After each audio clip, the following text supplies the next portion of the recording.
കോഴിക്കോട് കോരപ്പുഴ പാലത്തിന് സമീപം MDMA-യുമായി യുവാക്കൾ പിടിയിൽ. എലത്തൂർ പോലീസിന്റെ പരിശോധനയിലാണ് 30 gram MDMA, 4 gram brown sugar, രേഖകളില്ലാത്ത 4 ലക്ഷത്തിലധികം രൂപയും പിടികൂടിയത്. കൂടുതൽ വിവരങ്ങളുമായി മേഘ കൂടി ചെയ്യുന്നുണ്ട്. മേഘ, എപ്പോഴായിരുന്നു സംഭവം? ഈ പ്രതികളെ പിടികൂടിയത് എപ്പോഴായിരുന്നു? മാത്രമല്ല, തുടർ നടപടികൾ എങ്ങനെയാണ്?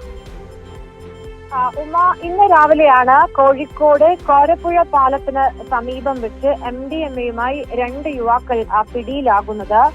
പിടിയിലായ 2 പേരും, ഒരാൾ നരിക്കുനി സ്വദേശിയാണ്, നരിക്കുനി സ്വദേശി മുഹമ്മദ് ഷഫാൻ, മറ്റൊരാൾ ഉണ്ണികുളം സ്വദേശി ഷംസീറാണ്. ഇവരെയാണ് എലത്തൂർ പോലീസ് പിടികൂടിയിരിക്കുന്നത്.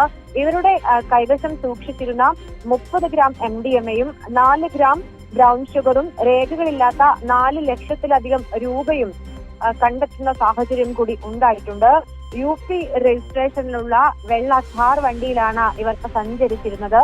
ഏതായാലും പോലീസ് നിലവിൽ ഇവരെ കസ്റ്റഡിയിൽ എടുത്തിരിക്കുകയാണ്. അല്പസമയത്തിനകം തന്നെ, അതായത് കൃത്യമായ കണക്കുകൾ ഉൾപ്പെടെ രേഖപ്പെടുത്തുകയും ചെയ്യും.